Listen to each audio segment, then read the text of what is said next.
ভক্তিমতী মায়েরা, ভগবান যেই ডেকেছে অমনি ভক্তগণ যারা যারা কান পেতে বসে আছে তারা শুনতে পাবে ভগবানের ডাক। আমার মতো পাপী দুরাচারী অত্যাচারী পাপাচারী জীব শুনতে পাবে না, কিন্তু আপনাদের মতো অনুরাগী ভক্ত যারা ভগবান ছাড়া কিছু জানে না তারা ভগবানের ডাক নিশ্চয়ই শুনতে পাবে। ভক্তের ডাক যেমন ভগবান শুনতে পান, ভগবানের ডাক ভক্ত শুনতে পান। দেখুন লক্ষ্য করে একটা দৃষ্টান্ত বলবো। একটা ছোট্ট ছেলে ছিল, মা 5 বছর বয়স। সংসারে তার মা বলতে আর কেউ নেই, মা ছাড়া কেউ নেই, বিধবা মা। ছেলে যখন মায়ের গর্ভে তখন বাবা মারা যায়। কত কষ্টে একজন মা তার সন্তানকে বড় করে। যদি কারোর স্বামী না থাকে, যদি মাথার উপরে কোনো ছাতা না থাকে, তার যে কি যন্ত্রণা। সেই বিধবা মা কি করলেন, কি করে সংসার চালাবে? কোন রকমে বাড়িতে বাড়িতে ঘুঁটে বিক্রি করে সংসার চালায়। কিন্তু মায়ের খুব ইচ্ছে ছেলেকে লেখাপড়া শিখিয়ে নিজের পায়ে দাঁড় করাবো, তার জন্য যত কষ্ট করতে হয় করব। আর মা অক্লান্ত পরিশ্রম করে ঘরে ঘরে ঘুঁটে বিক্রি করে এক মুঠো অন্ন কোনো রকমে দুজনে ভাগ করে খায়। সারাদিনে আর কোনো খাবার নাই, একবার মাত্র খেতে পায়। তথাপিও খুব ইচ্ছে ছেলেকে পড়াবে। কিন্তু তখনকার দিনে তো এরকম গ্রামে গ্রামে পাড়ায় পাড়ায় নার্সারি স্কুল ছিল না। একটা গ্রাম পেরিয়ে একটা জঙ্গল পেরিয়ে পাশের গ্রামে পড়তে যেতে হতো। তাই ছেলের খুব দুঃখ, খুব কষ্ট। প্রতিদিন কান্নাকাটি করতো রাত্রিবেলায়, আমি পড়বো না, আমি পাঠশালা যাব না, আমি পাঠশালা যাব না। মা একদিন জিজ্ঞাসা করলাম, হ্যাঁ রে বাবা, তোর কি ইচ্ছে হয় না তুই নিজের পায়ে দাঁড়াবি? বললো হ্যাঁ ইচ্ছে হয়। তোর কি নিজের ইচ্ছে হয় না যে 2 পয়সা তুই রোজগার করবি? হ্যাঁ ইচ্ছে হয়। তোর কি ইচ্ছে হয় না তুই নিজে একটু ঘর বাড়ি তৈরি করবি? ইচ্ছে তো হয়। তাহলে পড়তে যেতে চাস না কেন রে বাবা?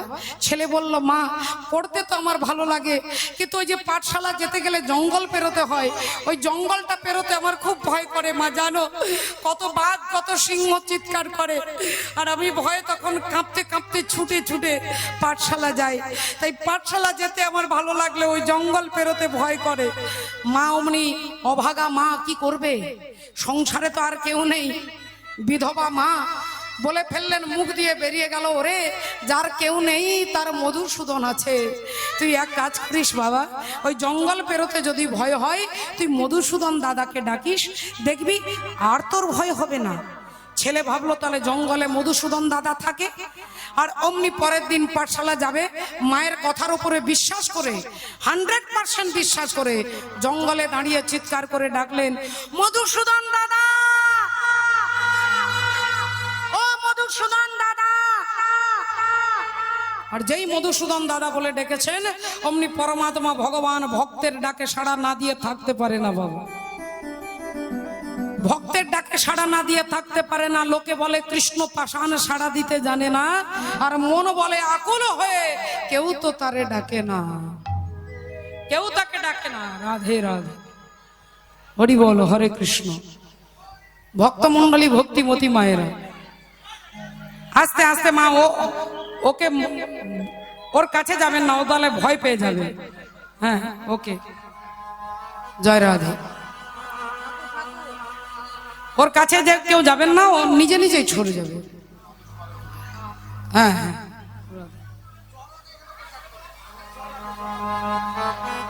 জয় রাধে। ভক্তিমতী মায়েরা, হ্যাঁ শিব ঠাকুরের ধর্মের ষাঁড় আর কি, জগাদা। আচ্ছা, জগা দাদাকে, জগা দাদা ভাইকে এখানে একটু ডাকা হচ্ছে প্যান্ডেলের পাশে। দয়া করে একটু চলে আসবেন। জগা দাদা ভাই আপনাকে ডাকছে, বিশেষ প্রয়োজন, আপনি একটু আসবেন। হরি বল। ভক্তিমতী মায়েরা, এখন জঙ্গল পেরোতে গেলে মধুসূদন দাদার সাহায্য চাই। আর যেই মধুসূদন দাদা বলে ডেকেছে, অমনি ভগবান শ্রীহরি মাথায় একটা পাগড়ি বেঁধে হাতে একটা লাঠি নিয়ে আর ওই গোপালের কাছে এসে দাঁড়িয়েছে। কিরে, আমায় ডাকছিস? হ্যাঁ আমায় ডাকছিস? গোপাল তো দেখেই অবাক হয়ে গেছে, দুটো গালে হাত দিয়ে বলে উঠলো, ও মা, তুমি সেই মধুসূদন দাদা? তুমি মধুসূদন দাদা? আচ্ছা আচ্ছা দাদা, আমার মা বলেছে তুমি নাকি আমাকে পার করে দেবে, তুমি কি আমায় প্রতিদিন পার করে দেবে? ভগবান বললেন হ্যাঁ, তুই যেদিন যেদিন আমাকে ডাকবি আমি সেই দিন তোকে পার করে দেব, তোর কোনো চিন্তা নেই। অমনি গোপাল বলে উঠলো, তাহলে আমার হাতটা ধরো। আর যেই ভক্তের হাতটা ধরে ভগবান জঙ্গল পার করে দিচ্ছেন। প্রতিদিন জঙ্গল পার করে দেয়, প্রতিদিন পার করে দেয়। আর প্রতিদিন গোপাল এসে মায়ের কাছে আনন্দ করে বলে, জানো মা, মধুসূদন দাদার মাথায় একটা পাগড়ি আছে, জানো মা, মধুসূদন দাদার হাতে একটা লাঠি আছে। আর মা মনে মনে চিন্তা করে, কোনো হয়তো রাখাল ছেলে গরু চড়াতে যায়, তার নাম হয়তো মধুসূদন, সে হয়তো দয়া করে আমার ছেলেকে জঙ্গল পার করে দেয়। যাক বাবা, আমার আর কথা বাড়িয়ে লাভ নেই, ছেলে যখন পার করে দেয়, ছেলের আনন্দ আমারও আনন্দ।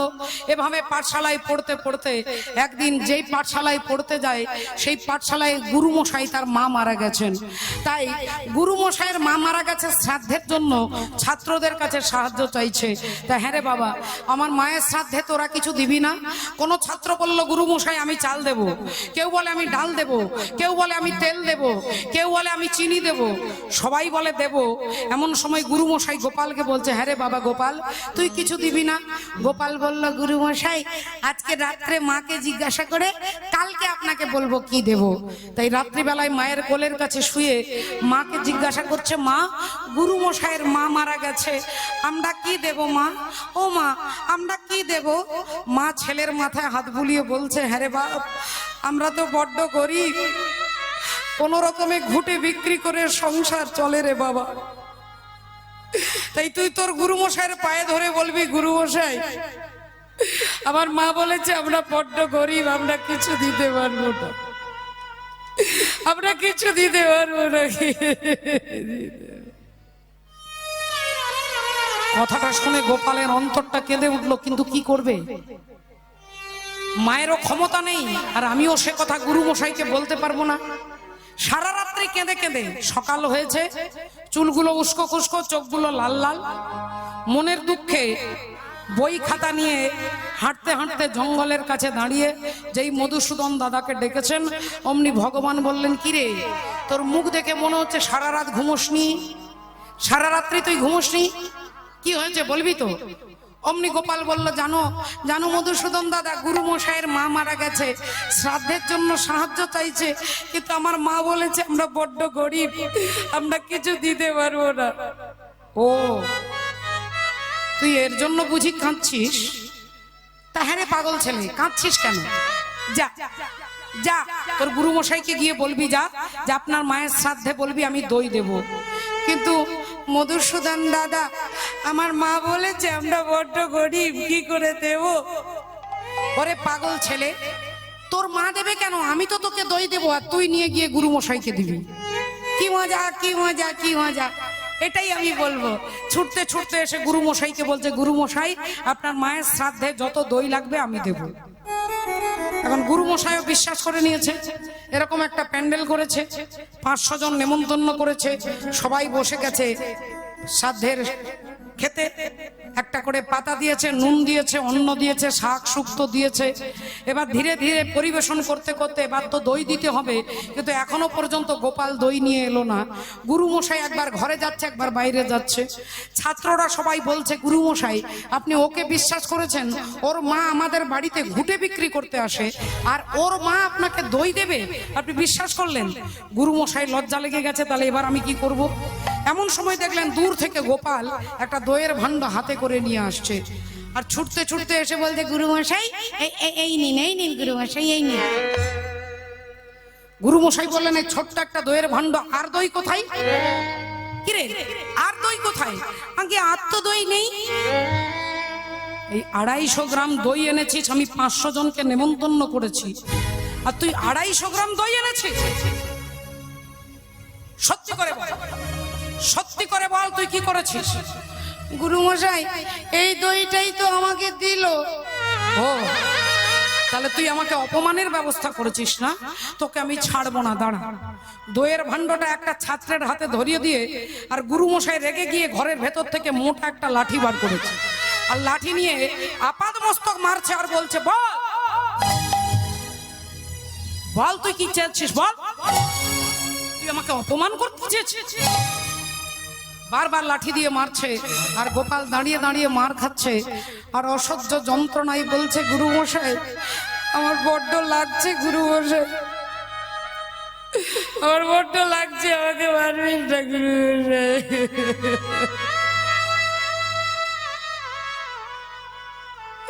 আমাকে মারবেন না গুরু মশাই,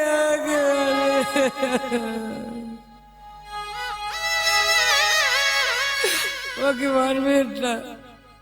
আর যে ছাত্রের হাতে দইয়ের ভাণ্ডটা ধরিয়ে দিয়েছে সেই ছাত্র প্যান্ডেলের ভেতরে গিয়ে চামচে করে ভাবছে দই পরিবেশন করতে দিয়েছে। এখন যত চামচে করে দই দিচ্ছে, যত দিচ্ছে তত বেড়ে যাচ্ছে, দিচ্ছে বেড়ে যাচ্ছে, দিচ্ছে বেড়ে যাচ্ছে। ওই 250 গ্রাম দইয়ের ভাণ্ড আর খালি হচ্ছে না মা। সবাইকে দেওয়ার পরেও দইয়ের ভাণ্ডটার খালি হচ্ছে না। এই জন্যই শাস্ত্র বলেছে মানুষ দিলে কুলাই না আর ভগবান দিলে ফুরায় না।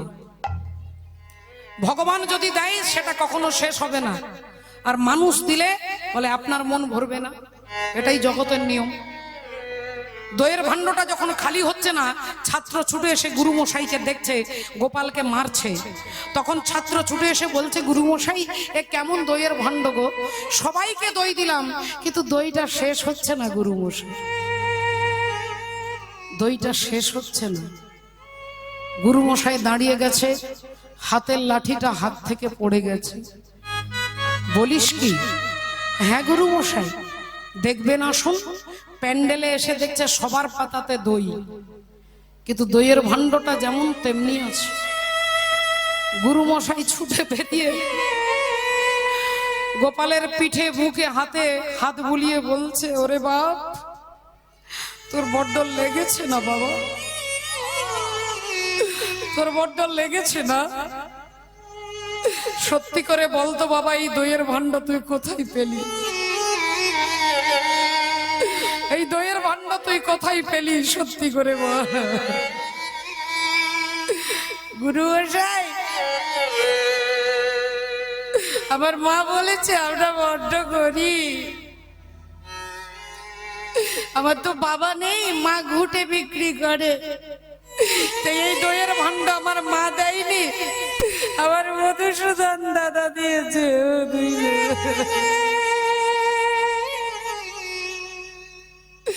মধুসূদন দাদা দিয়েছে। গুরুমশাই সঙ্গে সঙ্গে বলছে, তোর মধুসূদন দাদাকে, তোর মধুসূদন দাদাকে আমাকে দেখাতে পারবি? হ্যাঁ। কোথায় থাকে রে? ওই জঙ্গলে। আমি প্রতিদিন, আমাকে জঙ্গল পার করে দেয়, প্রতিদিন পার করে দেয়, কত কথা বলে। চলতো চলতো বাবা, তোর মধুসূদন দাদাকে একবার দেখিয়ে দিবি, চলতো। গুরুমশাই খালি গায়ে খালি পায়ে ছুটতে ছুটতে জঙ্গলে এসে দাঁড়িয়েছে আর গোপালকে বলছে, ডাক বাবা ডাক, তোর মধুসূদন দাদাকে ডাক। অমনি গোপাল চিৎকার করে ডাকছে, কথা নারায়ণ শ্রী মধুসূদন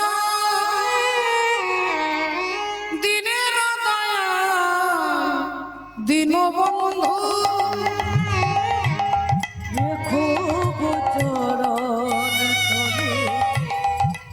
মহিমায় পার কৃপা সিন্ধু দীনবন্ধু দীনবন্ধু কোথা নারায়ণ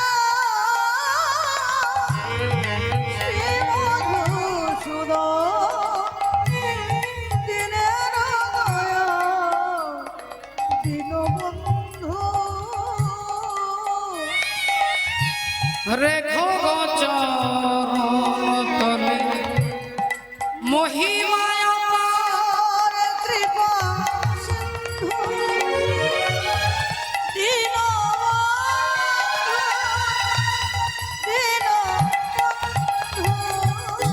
ও মধুসূদন দাদা, মধুসূদন দাদা গো। বারবার মধুসূদন দাদা, মধুসূদন দাদা বলে ডাকছে।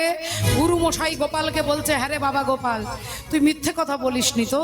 তুই ভয় পেয়ে মিথ্যে কথা বলিসনি তো? সত্যি করে বল, সত্যি করে বল বাবা। অমনি গোপাল কেঁদে কেঁদে বলছে, মধুসূদন দাদা আমি আর তোমাকে কোনোদিন ডাকবো না, আর তোমাকে কষ্ট করে আমাকে জঙ্গল পার করে দিতে বলবো না। আমি জানি তুমি প্রতিদিন আমাকে পার করে দাও, তোমারও কষ্ট হয়। আমি কথা দিচ্ছি আর কোনোদিন ডাকবো না, কিন্তু আজকে একবার তোমাকে আসতে হবে। আজকে যদি তুমি না আসো, আবার গুরু মশাই আমাকে মিথ্যেবাদী বলবে। আর তুমি তো জানো মধুসূদন দাদা, আমি মিথ্যে বলছি না। একবার এসো মধুসূদন দাদা। গোপাল, ওই তো আমার মধুসূদন দাদা, ওই তো আমার মধুসূদন দাদা। মাস্টার মশাই চারিদিকে ঘুরে দেখাচ্ছে।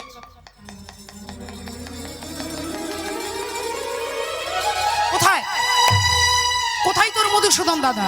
ওই তো আমার মধুসূদন দাদা, আমি তো দেখতে পাচ্ছি না।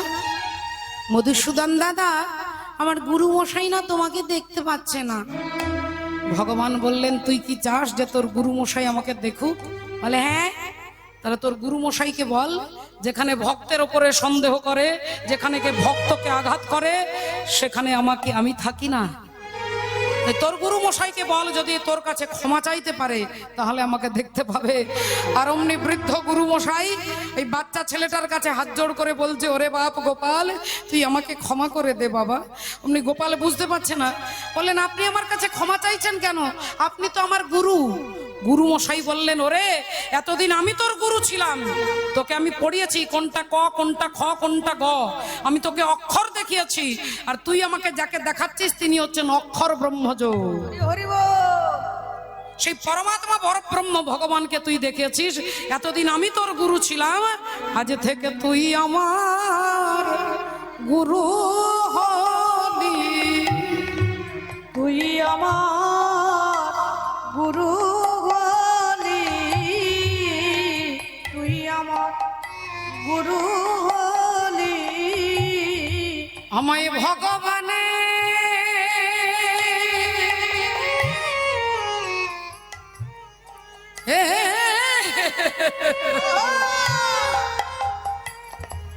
তুই দেখাইলি,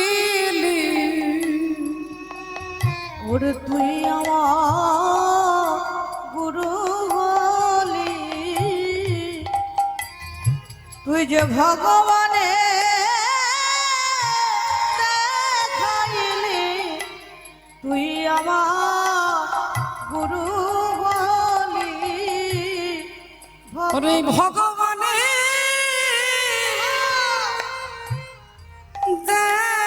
দেখাইলি,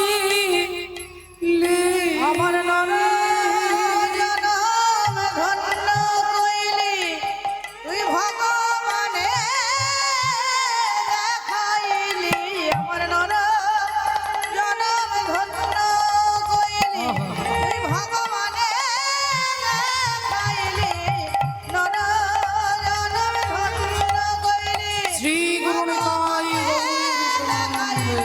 জনম ধন্য কইলি, ভগবানে দেখাইলি। তুই আমার গুরু হলি। আজ থেকে তুই আমার গুরু, আমি তোর শিষ্য। তুই ভগবানকে দেখিয়েছিস। মাগো, ছোট্ট শিশু, বাচ্চা ছেলে, কিছুই জানে না, বেদ জানে না, ভাগবত জানে না, গীতা জানে না, কিছু জানে না, কিন্তু যেটা তার মধ্যে আছে সেটা হচ্ছে বিশ্বাস। আর এই বিশ্বাসেই জঙ্গলে দাঁড়িয়ে ভগবানকে ডেকেছেন। বলে ভগবান এসে দাঁড়ান। আপনি যেখানে দাঁড়িয়ে ভগবানকে ডাকবেন, যেখানে দাঁড়িয়ে ভগবানকে ডাকবেন, ভগবান সেখানেই আসতে বাধ্য। প্রহ্লাদ একটা স্ফটিক স্তম্ভ হিরণ্যকশিপুর ভেঙে দিলেন, সেখান থেকে ভগবানকে টেনে বার করিয়ে দেখালেন। প্রহ্লাদের ভক্তিতে ভগবান এসেছেন। আপনি ওই বাঁশ ঝুড়ে দাঁড়িয়ে যদি পরব্রহ্ম ভগবানকে ডাকেন, ভগবান ওই মন্দির থেকে বেরিয়ে ওই বাঁশ ঝুড়ে গিয়ে আপনার মর্যাদা রক্ষা করবে। কিন্তু আপনি যেখানে দাঁড়াবেন সেখানে স্থিরভাবে দৃঢ়তার সঙ্গে দাঁড়িয়ে যদি বলতে পারো তুমি এখানে আছো, এখান থেকেই ভগবান আসবেন, এখান থেকেই ভগবান আসবেন। রাধে রাধে। নামদেব বলে একজন ভক্ত ছিলেন, আর নামদেব ভক্ত, তিনি সর্বত্র ভগবানকে দেখতেন। তিনি একদিন রুটি করেছে, রুটির মধ্যে একটু ঘি দেবে, ঘিয়ের বাটিটা আনতে গেছে, এর মধ্যে একটা কুকুর ওই রুটিগুলোকে মুখে করে নিয়ে ছুটে পালাচ্ছে। নামদেবজি ছুটে ছুটে যাচ্ছে, কুকুরটাকে বলছে, আরে মহারাজ একটু দাঁড়ান, একটু দাঁড়ান, রুটিগুলোতে একটু ঘি বুলিয়ে দিই, তারপরে খাবেন। ঘিয়ের বাটিটা নিয়ে যাচ্ছে, আর কুকুরের ভেতর থেকে পরমাত্মা ভগবান শ্রী হরি দাঁড়িয়েছেন। আপনি ভাববেন ও কুকুর, ও কি ভগবান হতে পারে? বলে আপনার বিশ্বাসটাই ওই কুকুরের ভেতর থেকে তিনি আসবেন। কেন না, কারণ তিনি বিষ্ণু। তিনি বিশ্বের প্রতিটি অণু পরমাণুতে যিনি থাকে, বিশ্বের প্রতি অণু পরমাণুতে যিনি থাকে তাকে বলে বিষ্ণু। আপনি যেখানে দাঁড়িয়ে বিশ্বাস করে হাতে তুলে নেবেন এক মুঠো বালি, আর ওই বালির মধ্য থেকে পরমাত্মা আসবে, এটা দৃঢ় বিশ্বাস। আমি এখান থেকে দাঁড়িয়ে বলছি না, শাস্ত্র বলছেন, বেদব্যাস বলছেন, সুখদেব গোস্বামী বলছেন, যেখানে দাঁড়িয়ে আপনি ভগবানকে ডাকবেন, ভগবান সেখানে এসে দাঁড়াতে বাধ্য হবে। কিন্তু আপনার বিশ্বাস দরকার। কোনো স্বার্থ, কোনো যুক্তি, কোনো তর্কের তিনি ধার ধারে না। রাধে রাধে। আপনার কাছে যদি কেউ জল চায়, দিন তো খুব গরম লেগেছে, এক গ্লাস জল দেন তো। আপনি যদি ফ্রিজ থেকে এক টুকরো বরফ তার হাতে দেন, এক টুকরো বরফ হাতে দিলেন, তিনি বললেন দাদা আমি জল খাবো, আপনি বরফ দিলেন কেন? আপনি বলবেন বরফটাই তো জল, জলটা জমে তো বরফ হয়েছে। কিন্তু ব্যবহারিক দিক আলাদা। পরব্রহ্ম ভগবান হরি তিনি নিরাকার, তার কোনো আকার নেই, তার না আছে চোখ, না আছে কান, না আছে নাক, না আছে দাঁত। কিন্তু আপনার ভক্তির জোরে ভগবান তিনি রসিকেন্দ্র চূড়ামণি হয়ে দাঁড়ায়। আপনি যেভাবে ডাকবেন, ये यथा मां प्रपद्यन्ते तांस्तथैव भजाम्यहम् मम वरदानो वर्तन्ते मनुष्य पार्थ सर्वस्य। আপনি মা বললে তিনি মা হয়ে দাঁড়াবে, আপনি বাবা বললে তিনি বাবা হয়ে দাঁড়াবে। আপনি যদি বলেন তাহলে তোমার ভক্ত কেমন হবে, বলে ভগবানই তখন শিব রূপ ধারণ করলেন, আর শিব হয়ে দেখালেন যে ত্যাগী কাকে বলে। মা হয়ে যখন ডাকবেন তখনই তিনি মা দুর্গা হয়ে দাঁড়াবে। তাই তিনি সব। আপনার নিষ্ঠা, আপনার যাকে ভালো লাগে আপনি তাকে সেইভাবে ডাকবেন। আমার ধন রাধা শ্রী রাধা শ্রী রাধা রাধে হাতে তালি।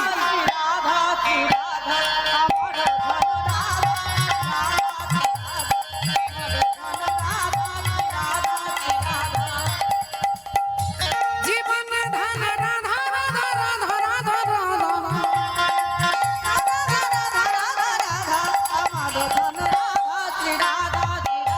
हमारो धन राधा श्री राधा, हमारो धन राधा श्री राधा श्री राधा।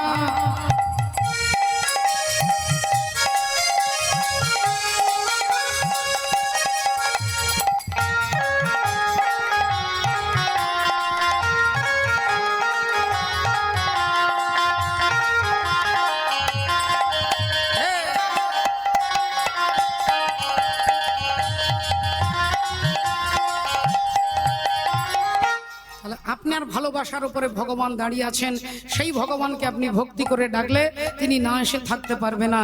আজকে যখনই ধেনুবৎসকে সবাইকে ফিরিয়ে এনে আজকে কেমন ভাবে যাচ্ছেন, আজি অনুসারী বেনু রব ভগ বুঝিয়ারা খালো সব অনুসারী বেনুর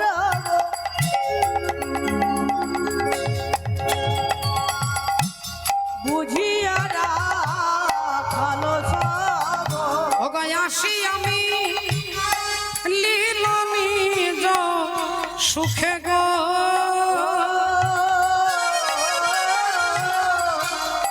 আসিয়া মিলিল নিজ সুখে। বলি যে বনে যে ধেনু ছিল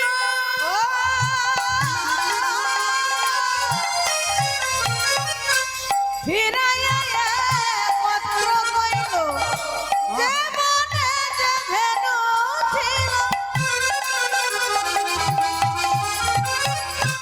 ফিরাইয়া পত্র কইল বলি চালাইল গোকুলে মুখে গো চালাইল গোকুলের মুখে। আজি শ্বেতকান্তি অনুপম আগে ভাই বলরাম, কান্তি অনুপম আগে ভাই বলরাম, কান্তি অনুপম আগে ভাই বলরাম। আর শিশু চলে ডাহিন বামে, আর শিশু চলে ডাহিনে বামে, আর শিশু চলে ডাহিন নাহিলে পাবে, আর জলে কিছু নাহিলে পাবে। সিদাম সুদাম পাছে, সীতাম সুদাম পাছে কত সভা করিয়াছে, সীতাম সুদাম পাছে কত সভা করিয়াছে। আরে আমাদের কানাই গেল কোথায়? এই কানাই, শ্রীদাম ডাকছে কানাই, সুদাম ডাকছে কানাই, কানাই কানাই বলে সবাই ডাকছে, গোটা জগৎ ডাকছে, আপনি ডাকছেন, আপনি ডাকছেন, আমি ডাকছি, সবাই ডাকছে। কানাই কানাই বলে ভগবানকে খুঁজছে, কিন্তু ভগবান আছে কোথায়? না ভগবান এক ভক্তের কাছে ধরা পড়ে গেছে। এক ভক্তের কাছে ধরা পড়ে গেছে, রাধে রাধে, যাকে সকালবেলায় গোষ্ঠে নিয়ে এসেছিলেন। তার নাম হচ্ছে একটা 3 দিনের বাছুরি, যার নাম হলো মঙ্গলী।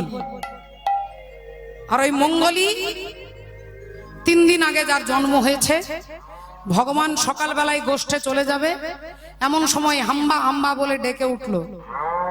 ভগবান ছুটে গেলেন গোয়াল ঘরে। মা, তুমি 3 দিন আগে এক সন্তানের জন্ম দিয়েছো, তুমি তো আমার সঙ্গে গোষ্ঠে যেতে পারবে না মা। তখন গাভী মাতা বলছেন, প্রভু আমি আমার যাবার কথা ভাবছি না, আমি তো তোমার সঙ্গের সুখ পেয়েছি, তোমার চরণ সেবা করেছি, তোমার লীলা দর্শন করেছি, কিন্তু আমার যে সন্তানটাকে জন্ম দিয়েছি, আজ আমার সন্তানকে তোমাকে নিয়ে যেতে হবে। 3 দিনের বাচ্চাটাকে ভগবান কোলে তুলে নিয়ে যাচ্ছে। বললেন, দেখো মা, নিয়ে যাওয়ার দায়িত্ব আমার, কিন্তু ফিরে আসার দায়িত্ব তার। রাস্তায় যেতে যেতে মঙ্গলীকে কোলে নিয়ে ভগবান কানে কানে বলছে, মঙ্গলী রে, যেখানে নিয়ে যাচ্ছি সেখানে কিন্তু কালীদহ আছে, কাঁটার জঙ্গল আছে, আবার কচি কচি ঘাসও আছে, কিন্তু খবরদার ওই ঘাসের পাল্লায় পড়লে, ওই লোভের পাল্লায় যদি পড়ে যাস, তাহলে কিন্তু আমার রাস্তা থেকে সরে যাবি, আর আমার রাস্তা থেকে যে সরে যায় সে আমার সঙ্গ ছাড়া হয়ে যায়। মঙ্গলী বলল, ঠাকুর, কচি কচি ঘাস হচ্ছে লোভ, কালীদহ হচ্ছে কামনার দহ, হিংসা হচ্ছে কাঁটার জঙ্গল, এদের পাল্লাই পড়ে যদি তোমার রাস্তা থেকে সরে যায়, তোমার কাছে কি ফিরে আসার কোনো রাস্তা নেই? বললো, রাস্তা আছে। যেখানে দাঁড়িয়ে মনে করবি যে আমার সঙ্গ ছাড়া হয়ে গেছিস, সেইখানে দাঁড়িয়ে যদি আমাকে ডাকতে পারিস, তাহলে আবার তোকে বুকে করে আমি ফিরিয়ে নিয়ে যাবো। হরি বল, হরি বল। একটু ভালো করে চিন্তা করে দেখুন মা, আমরা ট্রেন গাড়িতে উঠেছি, অনেকে ট্রেনে বৃন্দাবন গেছেন। ট্রেনে যখন উঠেছেন, রিজার্ভেশন করেছেন, আপনার সিট নাম্বার অনুযায়ী আপনি সিটটাকে দখল করলেন, লগেজগুলো ওপরে রেখে দিলেন, আপনি ভাবলেন এই সিটটা আমি রিজার্ভেশন করেছি, আমার। এবার লম্বা করে পা মিলে আপনি শুয়ে আছেন, গোটা কম্পার্টমেন্টে কেউ নেই। দেখতে দেখতে এক একটা স্টেশনে এক একজন নিজ নিজ আসন, নিজ নিজ সিটে গিয়ে বসে যাচ্ছে। আপনি কিছুক্ষণ পরে, 1-8 ঘন্টা পরে একটু আলাপ হলো, দাদা কোথা থেকে আসছেন? না নদিয়া থেকে আসছি। আপনি বলে, আমি মুর্শিদাবাদ থেকে। এই কথা হতে হতে দেখুন, এক একজন নতুন অতিথি আসছে, আবার এক একজন অতিথি নেমে যাচ্ছে নিজ নিজ স্টেশনে, সবাই নিজের নিজের স্টেশন থেকে নেমে যাচ্ছে। তাহলে একদল উঠছে, একদল নেমে যাচ্ছে। যত লোকের সংখ্যা বেড়ে যাচ্ছে, আপনার আনন্দ বেড়ে যাচ্ছে, আপনার মনে হচ্ছে না যে রাস্তাটা অনেক দূর। এই গল্প করতে করতে, আলাপ আলোচনা করতে করতে, ফোন নাম্বার দেওয়া দেওয়ি করতে করতে অনেক আলাপ হয়ে গেল। কটা ছেলে, কটা মেয়ে, জামাই কি করে, এই বাড়িটা কি রকম, এই কথা বলতে বলতে আপনার রাস্তাটা কম লাগছে। কিন্তু মনে রাখবেন মা, যিনি বুদ্ধিমান জীব, তিনি কি করে না, স্টেশনটা আসার 2টো স্টেশন আগে ওই লগেজগুলোকে আগে থেকে নামিয়ে নেয়। কেন? কারণ ট্রেনটা বেশিক্ষণ দাঁড়াবে না, তাহলে ট্রেনটা এলেই যাতে আমি নেমে যেতে পারি, তার একটা স্টেশন আগে থেকেই লগেজগুলোকে নামিয়ে রাখে যারা বুদ্ধিমান জীব। আর যারা আমার মতো বুদ্ধু, যারা বোকা হয়, তারা কি করে, ওই আলাপ আলোচনা করতে করতে ভুলে যায় কখন তার স্টেশনটা চলে এসেছে। আপনি এবার লগেজগুলো নামাবেন না নিজে নামবেন? আপনি যদি ভাবেন যে আমি নামবো না, বলে কালো কোট পরা একজন ভদ্রলোক আসবে, তার নাম হচ্ছে টিটি, আর তিনি এসে কি করবে, আপনাকে ঘাড় ধাক্কা দিয়ে ট্রেন থেকে নামিয়ে দেবে। কেন? কারণ আপনার টিকিটের সীমা যত দূর তত দূর আপনার সম্মান। তাহলে একটা ট্রেনে যখন আমরা যাতায়াত করি, সেখান থেকে শাস্ত্র বলছে এই জগৎ সংসারটাই হচ্ছে ট্রেন। এখানে আমি আসছি, আমার পরে আমার ভাই এসেছে, আমি এসেছি, আমি যেই এলাম কয়েক বছর পরে আমার দাদু চলে গেল, মারা গেল। তাহলে ট্রেনে একজন এলো, একজন নেমে চলে গেল, আবার একজন এলো, আবার নেমে চলে গেল। এইভাবে যত যাত্রী সংখ্যা বেড়ে যাচ্ছে সংসারটা তত আনন্দের মজার হয়ে যাচ্ছে। একজন এক এক করে চলে যাচ্ছে, এক এক করে জন্ম নিচ্ছে। এইবার আপনি বুদ্ধিমান জীব যদি হন যে আমার জীবনের বেলাটা চলে যাচ্ছে, স্টেশন সামনে আসছে মৃত্যু, তাহলে তার আগেই যদি আমি আমার কর্তব্য কর্ম, আমার কি কর্তব্য, আমার কি করা উচিত, আমি গুরু আশ্রয় করব, আমি গুরুর কাছে ভজন শিখব, এটা যদি মনে না থাকে, শুধু সংসারের ঝামেলাটা কাঁধে নিলেন, বলে এই জন্মটা চলে গেল, পরজন্মে আর মানুষ হওয়ার কোনো সুযোগ থাকবে না। তখন যম রাজা আপনাকে ঘাড় ধাক্কা দিয়ে টেনে বার করে দেবে। রাধে রাধে। তাই আজকে ওই নবেশে আইসো তুমি, দাঁড়ায়ে রয়েছি আমি, অগতুয়া বধূ লইবার তরে, আজ তোমা মধু লইবার তরে, আজ তোমা মধু লইবার তরে। রবি যখন বইসে পাটে, মুই গেল যমুনার ঘাটে, যখন বইসে পাটে, মুই গেল যমুনার ঘাটে। অগতুয়া বধূ চাই চারি পানে, আজ তোমা মধু যাই তারি পানে, আজ তোমা মধু যাই তারি পানে। এখন আমি যাই ঘরে, মায়ে যে আরতি করে সখাগণ করল পয়ান। এখন আমি যাই, রাত্রিবেলায় তোমার সঙ্গে আমার দেখা হবে। রাধারানীকে বলছি, রাত্রে রাসমঞ্চে তোমার সঙ্গে আমার দেখা হবে। এই বলে ভগবান আজকে বাড়ি যাচ্ছেন। বনসে আবত নন্দ দুলাল,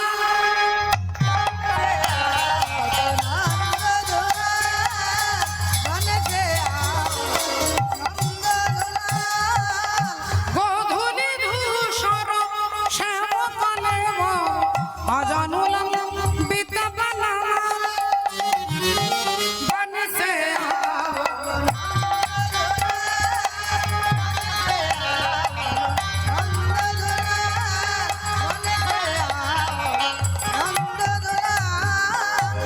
भक्ति करे नंदरानी, बालक मुख हेरी रे, बालक मुख हेरी।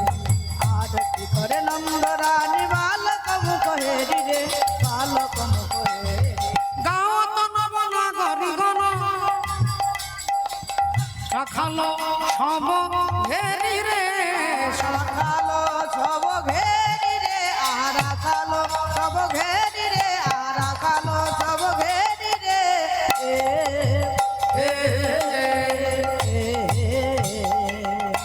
আজ রম্ভা ফল ঘৃত প্রদীপ, ফল ঘৃত প্রদীপ, পুষ্প রচিত ধারি রে, ফল ঘৃত প্রদীপ, পুষ্প রচিত ধারি রে। সুন্দরী গণ উলু উলু দেয়, উলু ধ্বনি হয়, সুন্দরী গণ উলু উলু দে, সখী গণ কর তালি রে, সখা গণ কর তালি রে, সখা গণ কর তালি রে, সখা গণ কর তালি রে। সকল শিশুর চাঁদ মুখ তুলি যশোমতি চুম্ব খাই, আজ মঙ্গল পুছে নন্দ ঘোষে জগদানন্দ গায়ে। জগদানন্দ হরি বল। জয় রাধে জয় রাধে। পরবর্তী শ্রদ্ধেয় কীর্তনিয়া গৌরাঙ্গ সুন্দর চক্রবর্তী মহাশয় আপনাদের কাছে গোবিন্দের ভগবানের রূপের কথা বলবেন, আপনারা আস্বাদন করুন। জয় রাধে রাধে রাধে গোবিন্দ রাধে, ও রাধে রাধে। রাধে গোবিন্দ রাধে, রাধে রাধে। জয় রাধে গোবিন্দ, জয় রাধে গোবিন্দ। রাধে গোবিন্দ জয় রাধে গোবিন্দ। হে তু আনার গোপাল, ও মনে লেলে, ও মনে লেলে, ও মনে লেলে তু আনা, তু আনার গোপাল, ও মনে লেলে তু আনা। হাতি না না না গোপাল ঘোড়ে না না না, লালা গোপাল ঘোড়ে লালা না, হাতি না না না গোপাল ঘোড়ে না না না, লালা গোপাল ঘোড়ে লালা না। তু আনার গোপাল, ও মনে লেলে তু আনা। তুয়ানা রে গোপাল, মনে লেনে তুয়ানা। হরি বল, হরি বল, হরি বল, হরি বল, হরি বল, হরি বল, হরি বল। হরি